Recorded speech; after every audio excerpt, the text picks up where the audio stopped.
Airline baggage fees and reservation change charges. It never stops. On and on. I got to tell you, according to the U.S. Department of Transportation, listen to this. U.S. airlines raked in more than $6 billion, yes, with a B, billion dollars in fees from passengers. That's just the fees. But okay, so possibly there's some good news coming. The government wants consumers, all of us, to have an accurate picture of the full price we're paying for travel.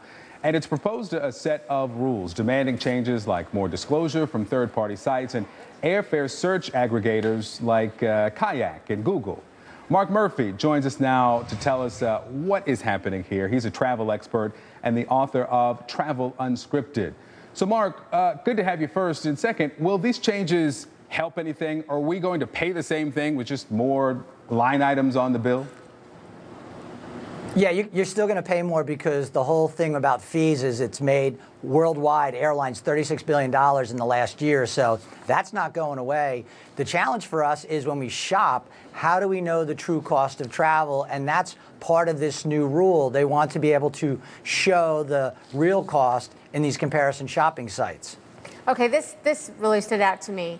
In 2012, they had $98 million in fees. Baggage and cancellation fees in I think, 2013, $13 billion in net profits by 26 passenger U.S. airlines. So if they're not going away, how are airlines, how are airlines though going to make their money if these rules do change? Well, they're still going to make their money on those fees. They're still going to charge those fees. I don't think fees are going away. They're going to try to charge you more and more for other choices that you make. And, you know, it's capitalism. If the passenger's willing to pay for it, therefore they're going to keep doing it. If the passengers push back and travel demand drops, which I don't see it dropping, then they may pull it back. One of the challenges about 2 years ago, like you mentioned in 2012, they tried to, the government came in and said you can't advertise a base fare without taxes and other fees in that base fare. They got that passed, but now this Airline Transparency Act is trying to get through Congress right now, and that's actually doing the opposite. It's going to make it so that all the fees are broken down, and it's even going to make it more confusing for the traveler to choose which airline to fly based on price comparisons. So you've got two things going on at the same time.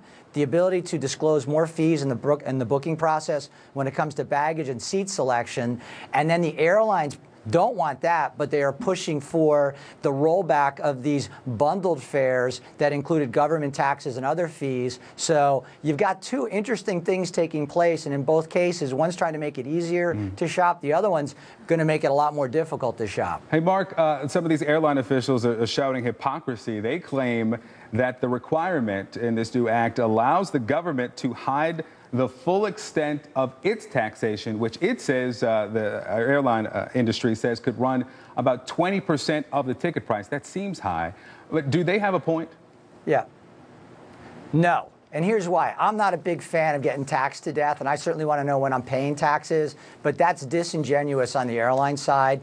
That is nonsense. The reason they like that is because you could price a ticket to Europe that looks like it's $500 2 years ago, and when you went to book it, it was $900. They had all these other fees loaded in, you know, labeled in lots of different ways. That rule 2 years ago eliminated that. So imagine trying to comparison shop, and then you go to book, and it's $400 higher, $200 higher, $300 higher, not including the baggage and everything else. So I totally disagree with that. They're using the government taxation exposure as a way of saying, here's what the government's charging you for these services, but I don't go there. I don't believe it. I think it's a way for them to hide the true cost of purchasing the ticket, and that's not good for consumers. All right, Mark Murphy.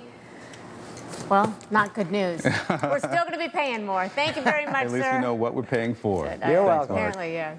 Ahead, we've got more on